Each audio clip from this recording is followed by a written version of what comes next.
pumunta yung sa unang hirit, si Anjo. May invitation sa aming kasal. Kukunin ka naming ninang. Bigla siyang nag-abot ng tissue. Nag-chat siya. Hi, cutie. Thank you sa tissue. Sa moment na magpo-propose na ako sa kanya, grabe ka ba? Tingnan mo naman, grabe. Para siyang buhay. Ay, grabe. Ninang siya, sobrang ganda ng sising namin. Grabe, diamond.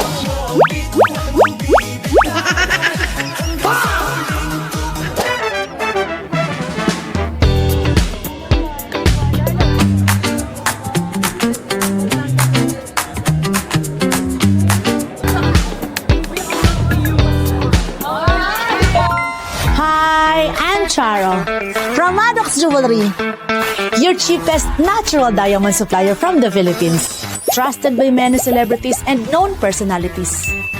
Another day, another diamond.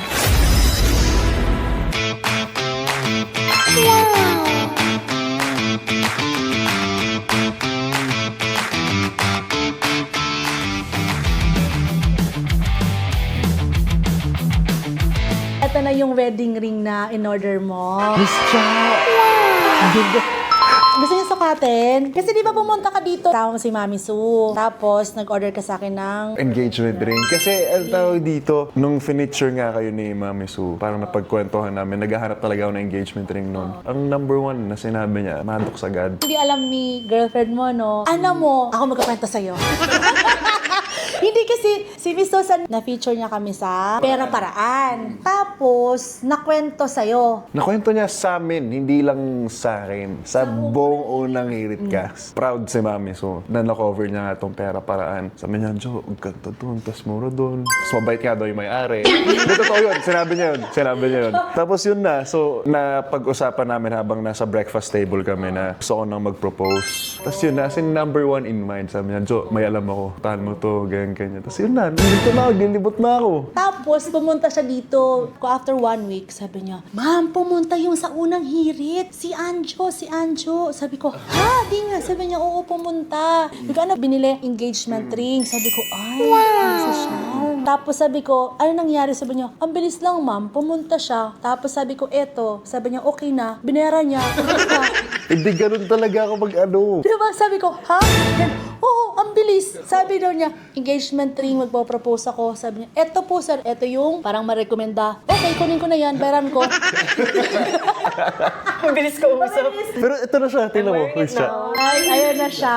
Di pag lalaki kasi, pag may gusto na nakita na, uy, maganda to na naisip mo na bagay, ganon, sa partner mo, okay na yun eh. Pag tayong babae, Ang daming option. Susukatin pa yan. Alam, bigyan mo yung regalo natin iyan. hello. Ikaw magsabi. Sige. Miss Cha, may ano kami, invitation sa aming kasal bilang malapit ng aming kasal at kukunin ka naming ninang. This is a simple letter for you. Nina nga ako as in. Yes! Yes! Mas malaki ka pa sa akin eh. Sumulat kami ng kanta para sa mga ninong and ninang. Original song. So, CD siya. Tapos, andito yung lyrics. Tapos, pag wala kang CD player, kasi medyo outdated yung CD player, may QR naman. So, you can watch.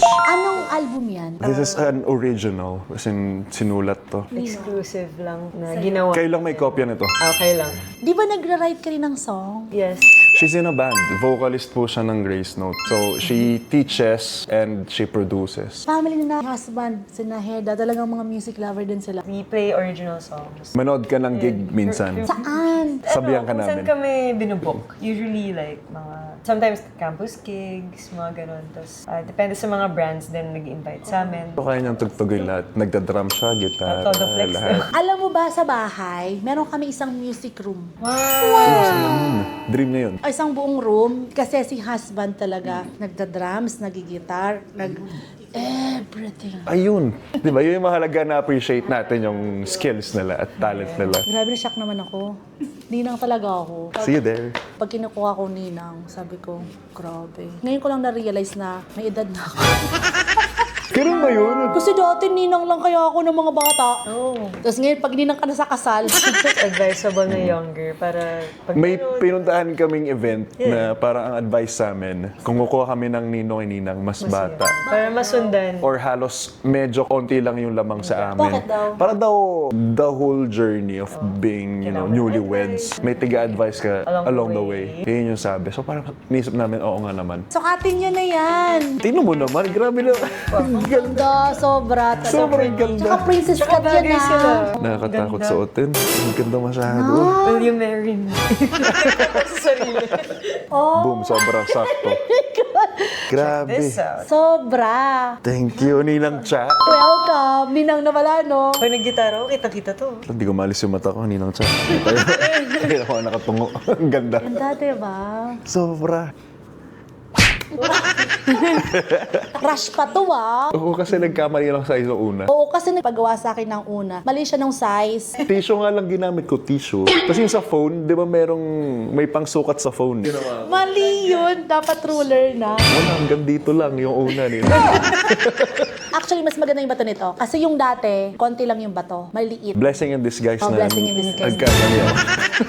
Kasi dapat nga yellow gold. Sabi ko, wag nang yellow gold kasi fair yung complexion mo eh. Tsaka isa pa, hindi siya takaw pansin. Pag nasa labas ka, di ba? Kahit nasa palengke ka, kahit suot mo yan, isipin nila silver. Pero sa bracelet ni Ninang Cha, na pag kinakaw, napapatin na ako sa Gusto ko baba. mag-shades eh. Hindi mabigat, parang bumabagsak yung Hindi naman. Pero alam mo, eto, pag na-try mo na to, lagi mo suot, later on, parang ayaw mo na. Sabi niya kanina, pagpasok namin sa showroom, sabi niya, love, paano pag nahiligan ko to? Yung maalahas daw. Sa lahat ng investment, isa to sa pinaka-the best. You want to try. Ikaw na lang, I'm Marami scared. akong ganyan. Tingnan mo naman, grabe. Kahit isa lang dito. Parang siyang buhay. Buhay ba siya? Oh, grabe! Sobra! Grabe, ang ganda. Pag suot mo siya, sobrang special. Double special occasion. Bagay sa inyo yung dalawang puti, ang white gold. Parang siyang buhay. Parang siyang may heartbeat. Alam mo, pag kay wife mo, if in case na gusto niya ng mga ganito, okay lang yun. Sa kanya, okay. Hindi, sa investment actually. Kasi, eto, kaya mong suotin sa araw-araw. Na-enjoy mo na, at the same time, bit-bit mo. Because 18 karat to. Okay, bigyan kita ng idea. Last year, ang presyo ng per gramo ng ginto is nasa 3,800 per gram, ha? 8,000 lang ngayon. Ngayon, nung nakaraang month, nag-spike yan to 10,000 pesos. Ngayon, medyo bumaba ng konti, mga 9,000. Pero times 3 pa rin. Ngayon, halimbawa, last year, na first quarter, nabili mo yung bracelet mo ng 10,000. Ngayon, ang halaga ng 30,000. Paano kayo nagkakilalang dalawa? Nag-guest sila sa unang hirit kasi parang may segment kami na campus tour. So, nag-guest kami ng bands sa show. Nung nakatitigan, ang ganda naman niya. Oo, nakaganyan lang. ako. Kita-kita ko. Yung pagpag niya eh. Parang ganito kasi kayo dalawa, di ba? Yan, ganyan. Tapos, Yun, tumutugtog kami, tapos andun siya sa baba, tapos nakita niyang pawis na pawis ako. Bigla siyang nag-abot ng tissue. Tapos yun, napansin ko agad. Tapos after ng show, nag-thank you ako sa kanya. Sabi niya, nag-chat siya. Hi, cutie. Thank you sa tissue. Ay, di, wala. Hindi, pinolo mo muna ako. Oh, Tapos okay.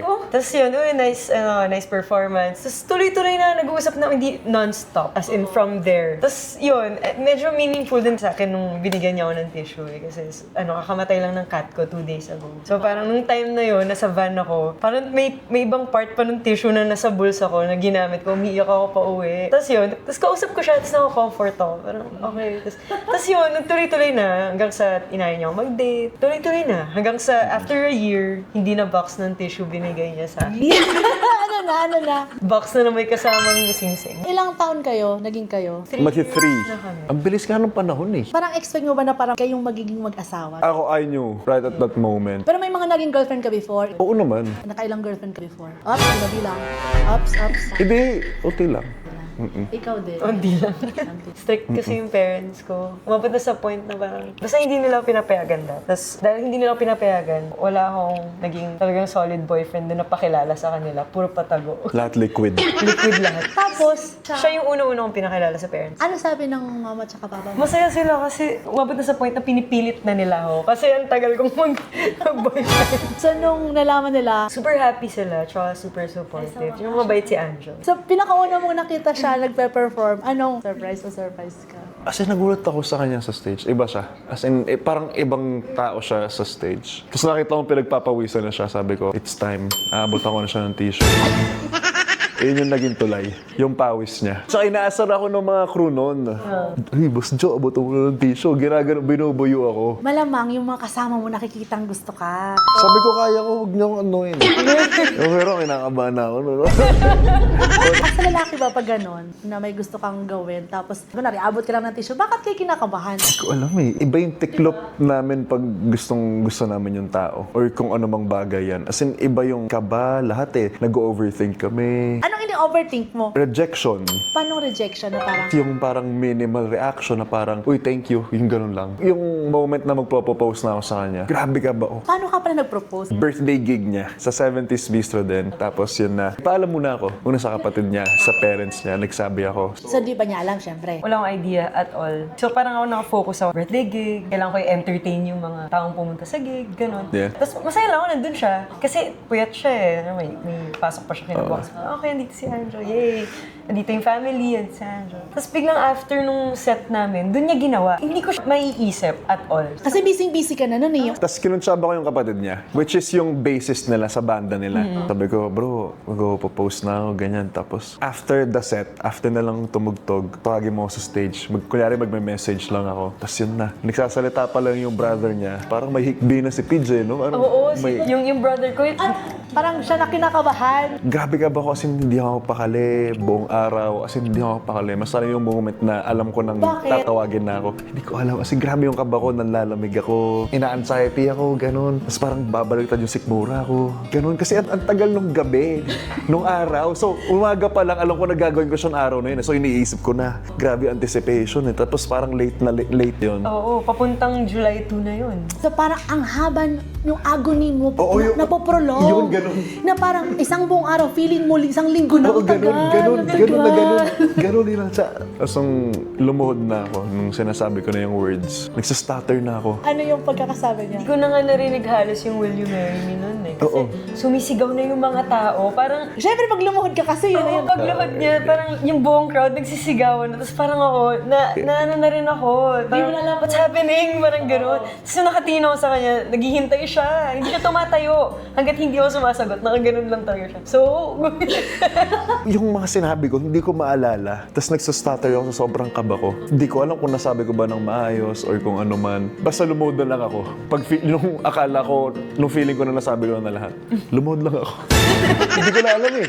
As in, Tapos sa isip mo, lisod mo, sigutin mo lang ako. sobrang, yung sa movie na mga napapanood natin na slow-mo, yung moment na ganun. Totoo siya. As in, tas tunnel vision, parang nawala lahat ng tao sa paligid. Hindi ko naririnig kahit sobrang ingay nga daw. Wala. As in, parang may himatay. Tapos ano sagot mo na nun? Yes na, nagganon ka na lang. parang twice pa nga ata ako nag-guess kasi the first time, parang hindi mo ata narinig. Parang of course yes. Tapos parang, naghihintay ka pa rin. Kaya parang, oh yes! Ilang baby gusto niyo? Nagtanong. Mga ilang milyon ang gusto namin.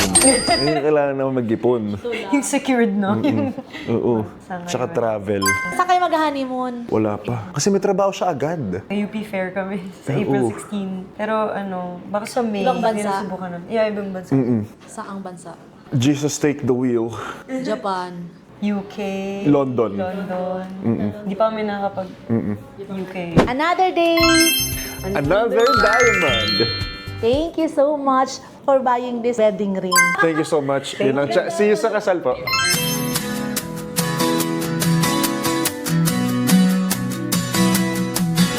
First hearts to the Biblia. That there was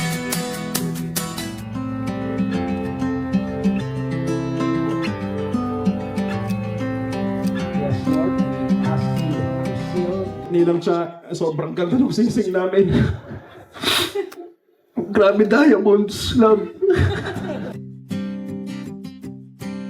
What you have joined be the foundation of their selflessness and be the peace of their marriage union of Anjo and Eunice as husband and wife.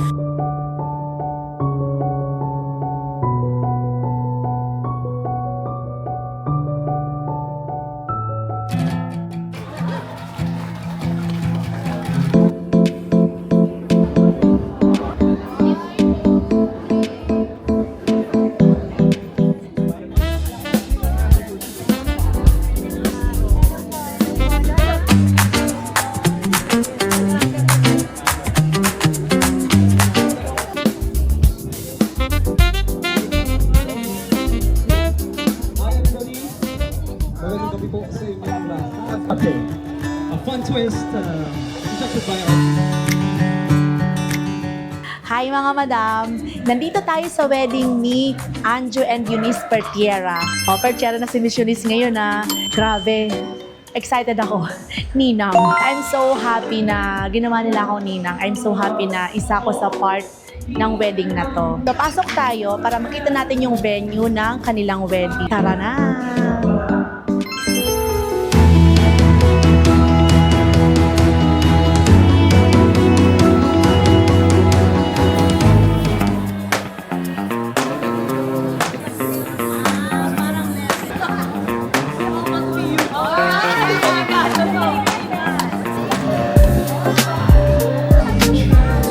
Here and give me the correct answer. We'll win the prize.